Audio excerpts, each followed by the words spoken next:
Sometimes knowing what to do is not as important as knowing what not to do. So a very warm welcome to you all. I'm Rahul and I welcome you all on StudyIQIASEnglish. So dear aspirants, in today's session we will be discussing about the top 5 mistakes which UPSC aspirants make during their UPSC preparation, which makes or break the selection chances.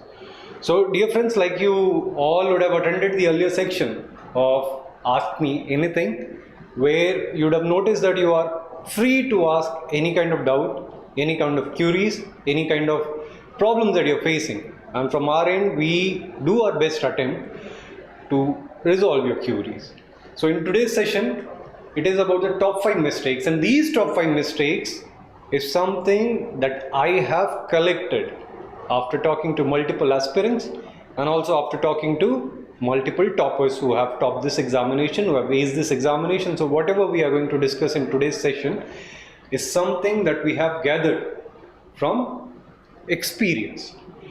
So the very first thing, let's get started. The first common mistake which the aspirants make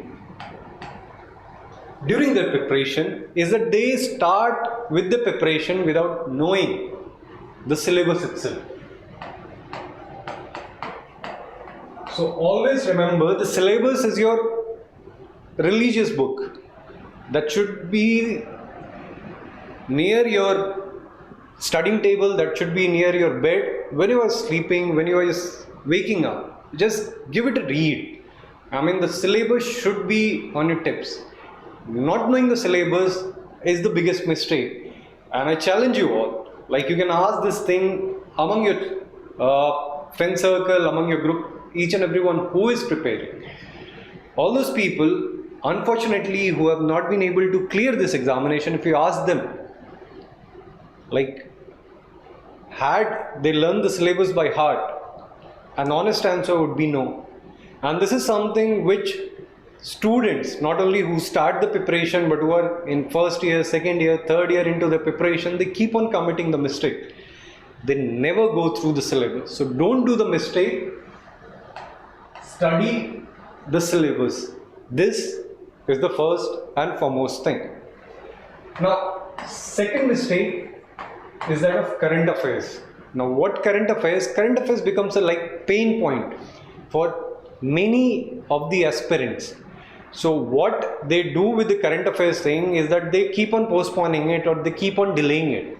This thing I'm talking about a certain segment, a certain section of student who find current affairs tougher. Firstly, because the language which is there in the paper, like the Hindu, Indian Express, is actually tough. So what they do, they keep on procrastinating, they keep on postponing. So now what it becomes, it gets into their habit to not study the newspaper or not study the current affairs. Now the second problem comes with the student who in a certain way keep on preparing current affairs from any kind of source. That could be the current affairs videos which are there on YouTube, let it be on our channel or on any other channel, or that is with the help of current affairs material of any institute, any booklet. Now what they do, they keep on studying, but they never ever make notes of the current affairs. So whenever you are studying current affairs, you have to make a note, a 1-pager note for the whole day that you can summarize in the end. Because for 1.5 years you will be studying this much of current affairs, which will make you humble when you will be revising it. So this is the second big mistake. Now the third is PYQs. People keep on solving test series from this institute, from that institute, but what they never do is they never follow the PYQs. So PYQs gives a psychoanalysis of the mind of UPSC paper setter. If you are going to solve the PYQs, it will provide you a hint. It will provide you an inside view of the UPSC examiner, what they are expecting of you, what they want from you, and in what direction the paper setting is happening. That's the first benefit that you'll get of solving the PYQs. And when I say PYQs also provide you a contour. They also provide you a set where you have to go. You don't digress from your preparation here and there, because what happens when people start with the syllabus, with the current affairs, not having a boundary, they start doing research, they start doing PhD, which you might have seen during the preparation. So if you're going to follow PYQs, it will provide you a direction which will help you very much in your preparation. Now, along with PYQs, what I say is solving test series. Now, when to solve the test series, how to solve the test series, and how to solve the test series that you can revise in the end, that becomes a tricky thing. So there is one certain thing that before your prelims examination, or all those people who solve or who qualify the prelims examination, the sweetest spot is just few months before the examination, you keep on solving the papers. You keep on solving PYQs, and along with that you keep on solving test series. There is certain segment of people who solve test series throughout the year, but in this what happens, first, the tempo is not built, that when you're solving or when you're going for your prelims examination, you need to have a certain threshold. I mean, your mode of thinking, it has to be more oriented around objective questions. So if you solve it 2-3 months prior to your prelims examination, it is going to help you. And if you have qualified the prelims, or when you, after giving the paper, you see that you stand at a better chance in qualifying the prelims examination, you can start with a mains preparation by practicing. Because what happens, there are students who find the mains question paper easier, but they cannot complete it within the stipulated time. Now, these are the 3 things that we discussed about. Now the 4th thing, which I at a personal level feel becomes a very big problem for them, is the mentorship.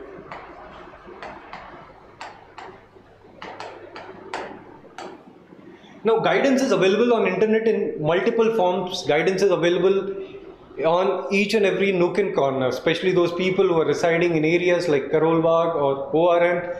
I mean, there would be, multiple people giving multiple kind of advices, and given that the broadcasting medium YouTube is, you'll be finding do this, do that. Tomorrow you'll be learning one thing, next day somebody else would be coming speaking completely opposite of that. No need to study Hindu newspaper itself. A radical approach. So here we become confused, like what approach to take, what not to take. The best way I would suggest, find a mentor for yourself.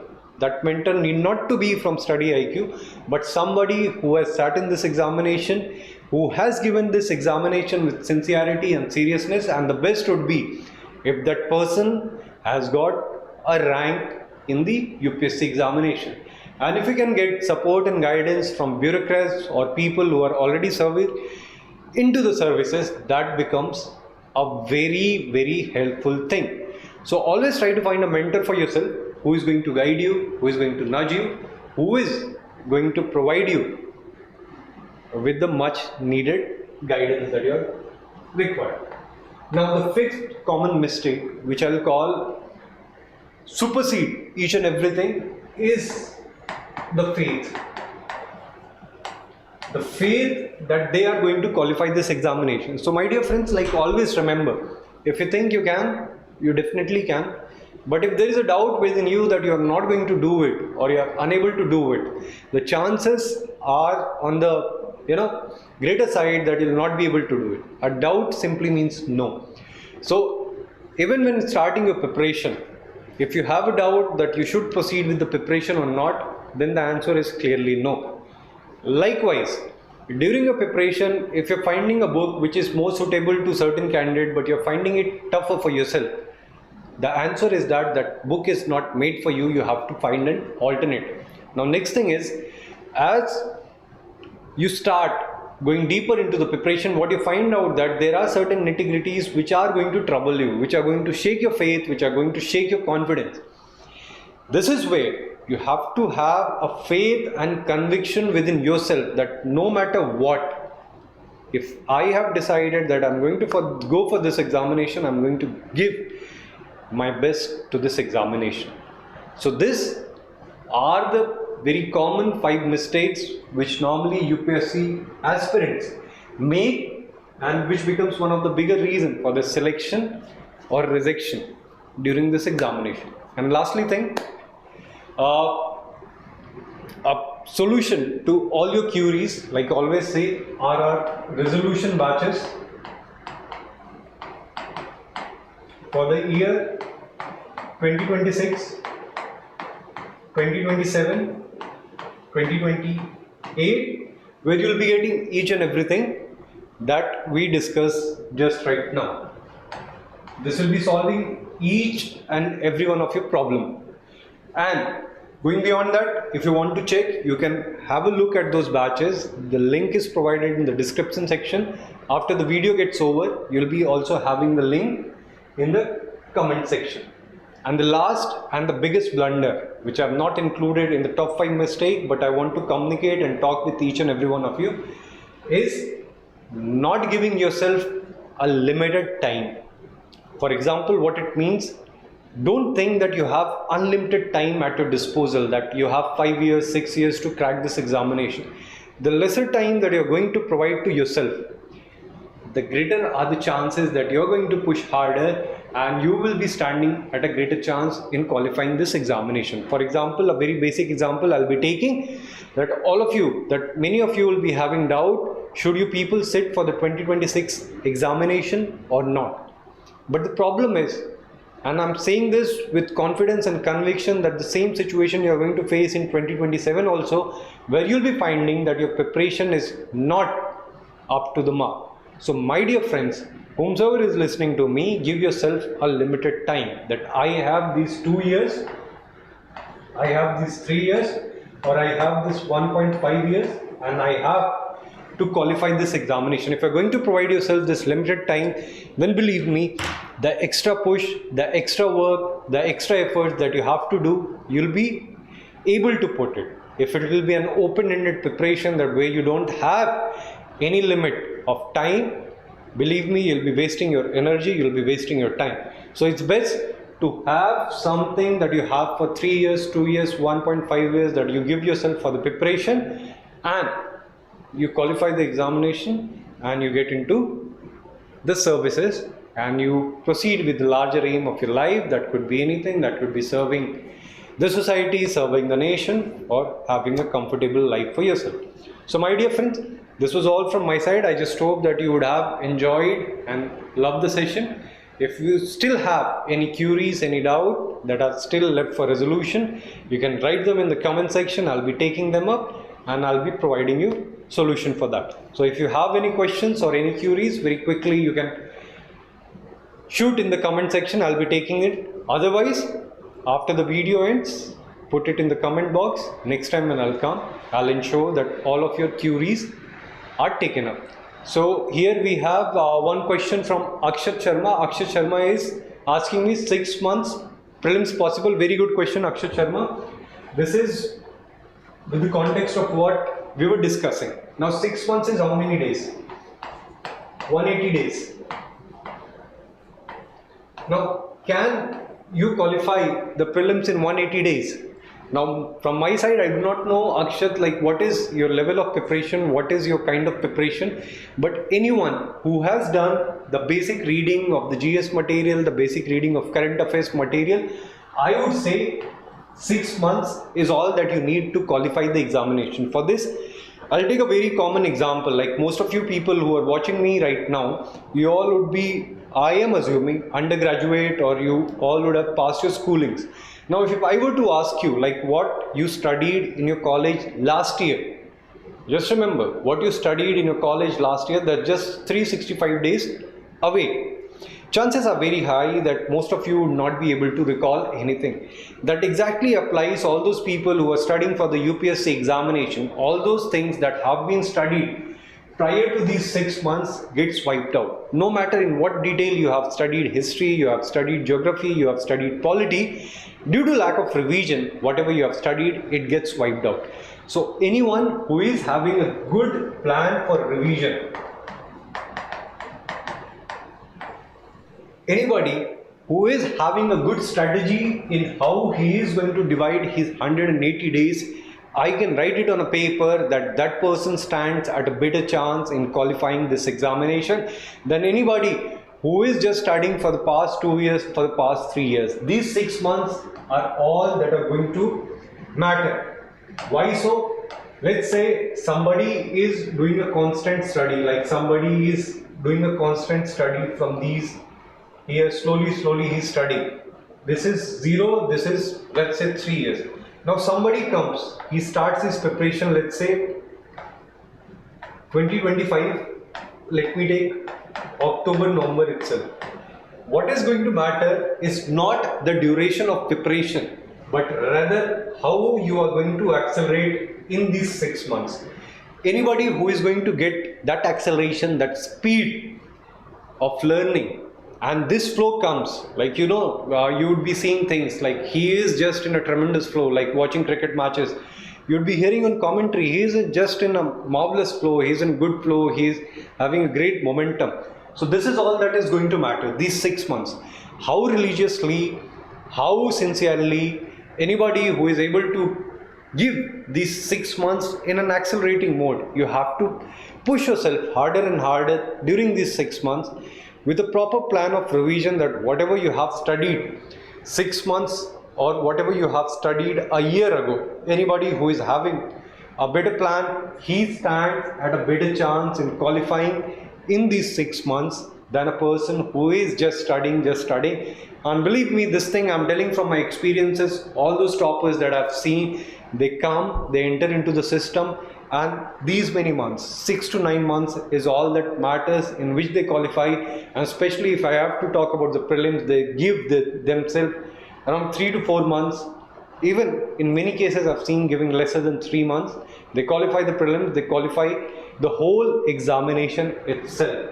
So Akshat, I suppose that would have answered your question. If anyone is having anything else to question, you can very quickly ask me. So this is what, Akshat, within 6 months, definitely yes, a big yes from my side. And this is when your instinct to fight is at the highest, given that you know that 6 months is all that I have. Within 6 months, I have to give. So next question is again from Akshat, like how many months of current affairs I have to do. So for this, Akshat, if you follow current affairs of 1.5 years, this is what I believe you are done. And why I'm saying this, like if you're going to follow 1.5 years of current affairs, if you have time, if you go beyond that, if you're going beyond that 1.5 years, let's say you are trying to go for 2 years, 2.5 years current affairs, you'll start noticing a pattern that most of the things would start repeating. For example, all your festival, art and culture related current affairs, whatever they come, they become a yearly calendar. They keep on repeating month wise. So this festival was celebrated in this month, that will be again celebrated. So it takes care of all those things that have been happening. Likewise, it goes for summits, it goes for reports. So whatever is happening within 1.5 years, you'll be able to complete that. Whatever will be coming, 80 to 90% of the things beyond 1.5 years would be repetition. Yes, there would be certain things, certain elements, but that you will be getting it in update format. For example, let's say a government launched any scheme 3 years ago.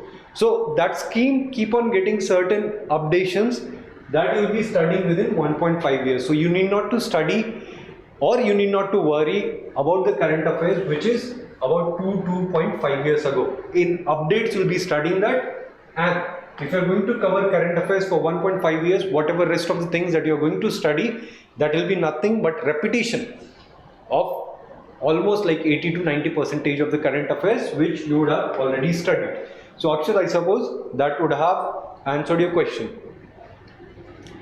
Language means paper strategy. So I suppose you are asking about English paper, and like most of the people who give this Hindi paper. So the best thing is, like let's I suppose like the qualifying, you just have to, these are the qualifying papers, you just have to qualify. So if you can get hold on previous year's questions, I think you are done. Like if you know the basics, you are done. And even though they ask about like that is qualifying in nature, so essay takes care of certain things, there would be certain things like it would be taken care. I don't see it a problem. The only thing is you have to see in what previous patterns the questions are coming. You have to go for certain antonyms, synonyms, whatever they keep on asking. If you're going to do certain setup that there would be 100, 200, 250 words, you are done. And you just need to ensure that the essay which comes in the mains paper, that is of a longer length. What comes over here, it's more like a précis, or within 500 words you have to write. So if you take care of that, there are very little or rare chances that you are not going to qualify the language paper.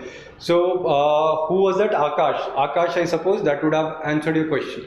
So if anyone is having any other question, very quickly you shoot it. I'll be more than happy to answer. So I just hope, Akshat, you would be having the confidence that you can deal with this examination within these 6 months. And for Akash, I just hope that with this thing you'll be at ease. Can we try some questions from Fluke? Okay, the next question that Akshat is asking, can I try some question with Fluke? So Akshat, here what matters are what people call it, Fluke is one thing, guess is the other thing, and the next thing is probability is the thing that you have to follow. Fluke, definitely no. There are 4 alternatives. If you don't have any idea about that question, chances are very good that within the whole aspirants community, almost 80-90% people would not be having any idea about that question. Now next comes the guessing part. Now guessing part, what I'm saying is that people go with trend, like 4 questions A, next 4 question B, next 4 question C, next 4 question D, or something like that. But what I want you to do is, most of the aspirants in their honest confession would tell you that whatever kind of questions that are coming in the prelims examination, nobody is having end-to-end idea about any question. So it's become more about how cognitively you can use your common sense, how better you are aware in those 2 hours of your examination, where you can use all your mental faculty to arrive at the right answer. And this is where probability guessing would help. Now probability, by this what I mean, first of all, A, B, C, D. Strike out 2 alternatives which you think are definitely not going to be there, and then you'll be there with 2 options, which gives you a probability of 50-50% of getting correct, which is far higher from 25% of the probability. And within these 2, think on the probability line. Let's suppose there is a question and you are stuck on 2 options. So let's say, like, it is asking something about XYZ personality. Now it has given 2 options. One is, let's say, Gupta era, and the other one it has given the Mughal era. Just think in terms of probability, like whatever it is asking it. If it's asking about the Persian wheel, so the name itself is Persian wheel. So can it be a Gupta era, or it has to come somewhere in the medieval times? So this kind of common sense faculty you have to use to arrive at a question. For example, you are stuck in 4 options, A, B, C, D.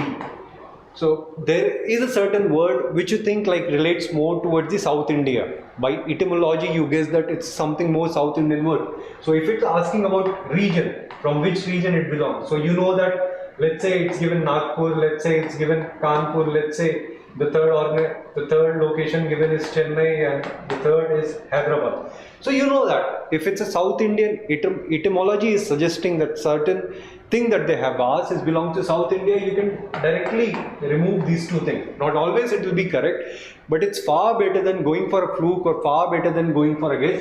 You can take your chances within these 2, and etymology wise, if you'll use a certain sense of common sense, okay, this region belongs to Andhra region, this region belongs to Tamil region, whatever they are asking, this I think somewhere relates to the Chol dynasty, so I'll be going more with the option C, which is in Tamil Nadu. So this is how you have to arrive at the right option, and this is something that most of the people who qualify this examination, they from the very beginning start to learn this usage of faculty, usage of each and every kind of reasoning. For example, they are asking about certain freedom fighter, and they are asking certain things about that, what was the contribution. So if you can correlate that freedom fighter with certain era, okay, this was the era of the extremists, this was the era of the dominist, of the moderate, or okay, this was when the communists were at the peak. So this communist literature, if they're asking, it would have been written during the time when the communism, when the influence from the Russian Revolution would be at peak in India. This way you have to correlate and arrive at the right answer. You'd not be knowing each and everything. So Akshat, I just hope that would have answered your question. So 7 papers of main preparation strategy. Akash, I'll be taking that strategy in some other time, and the duration for mains preparation. See, the ideal duration for your mains preparation is right after the prelims. When the prelims are over, if you know that you are qualifying for the mains, you should definitely prepare for the mains. Otherwise also, what happens when the prelims are over, the ideal scenario I'm telling you, after the prelims itself, you should start preparing for your mains examination. So 2 things happen. If you qualify the prelims, you're anyway giving the mains examination. Otherwise also, you follow a certain pattern where your GS and your optionals are already prepared, and they are in line with the this thing, what I would say, with your exam calendar. Now, given that you are asking like, should you start with your mains preparation right now? So my ideal answer would be that would be depending how much sure you are about qualifying the prelims examination, or what is the level of your prelims preparation. If your prelims preparation is up to the mark, then definitely you can keep on studying your optional. You can GS 1, 2, 3, paper 1, 2, 3, 4 during these times also. Otherwise, if you're dicey about your prelims preparation, you can go all out for your prelims preparation. But ideally, right after the prelims, the mains and prelims preparation should go on simultaneously, so that you are not left with anything to cover at the end moment. Because anyway, if you're going to qualify the prelims paper and your mains is not prepared, you're again going to get stuck in the same cycle, and there would be no way out, because not qualifying the prelims, not qualifying the mains would mean that you are back to square one. You have to again sit for the prelims examination. You have to again go to that dicey nature of the examination, the uncertain nature of the examination. And even if you qualify all those things that you would have studied 2 years ago, that would be wiped out, and you have to again start fresh. So I just hope that would have answered your question. Sir, I'm postgraduate, and would it be I belong to general category? See, like again I tell you, like for UPSC thing, there is no right time to begin your preparation. Given that you are postgraduate, I just hope that you will be giving other examination like NET, and for your PhD examination you would be having, or you'd be having a strategy for that thing also. And now, given that at the age of 26, should you start your preparation? I don't mind anybody starting his or her preparation at the age of 26, at the age of 27, at the age of 28, at the age of 29. And for that matter, even I see if anyone wants to sit in the examination at the 30 years of age, no issues with that. The only thing that I always keep on saying, like entry, you can decide. Entry is always decided. Entry, for example, in your case, whatever is your age, let's say 26 of your age, you have decided the entry for yourself. What I want aspirants to do is that they should also have an exit point for themselves. Like I'm going to give myself 1 year, 2 year, and that would be it. That would be my exit from the system. So entry is not a problem. You can take entry at the age of 22, 23, 24, 25, 26, 27, 28, 29, 30, 31. Entry is not a problem. The only thing is, okay, age for a general category, 32 years of age, the system would be automatically throwing you out. But for other people, please have an exit date for yourself. If you'll have the exit date, it will pressurize you to complete your preparation within that certain time. And also, like if you'll be having an exit strategy, you'll be able to strategize your life, your professional life in a better way. That if not UPSC, then what? Because this becomes a major problem for most of the aspirants. Once they get into the system, they don't have an exit strategy, and this is when they get into this vicious cycle where selection is not happening, any value addition is not happening, any skill development is not happening in their life, and this is what becomes a problem. Starting at any age is never a problem. Till the time, you know, like this is the time that I have to clear this examination and I have to get out of it. So Akshat, I hope this is also clear to you. So dear friends, so I think this many questions would be fair enough for you. I'm leaving you all with the promise that I'll be coming with the main strategy that was requested in this paper, and if any other thing, if we have missed out, Definitely, Akshat. That's what I'm saying. Like, whatever, it could be 3 years for you, it could be 2 years, or it could be 1.5 years for anyone. That depends upon from person to person, from the circumstances in which they are, and like it's all about like how they have strategized, how they have planned for this examination. That would be different, but it's very important to have exit date for yourself. Now, dear friends, I'm leaving you all. I just hope that the next session would be around the main strategy part, like how you should be appearing for the what could be a possible strategy for you for your mains examination. Till then, I just hope you'll be preparing well, you'll be studying very hard for your examination, and if you have any doubts, any queries, you can always write down in the comment section. I'll pick it up and I'll make a good video for you all people. So my dear friends, prelims preparation should be on, and don't worry, whatever queries you have, StudyIQ IS English are always here for resolving your queries. And I'd like to now take your leave. I'll see you again. Till then, keep consuming good content, great content.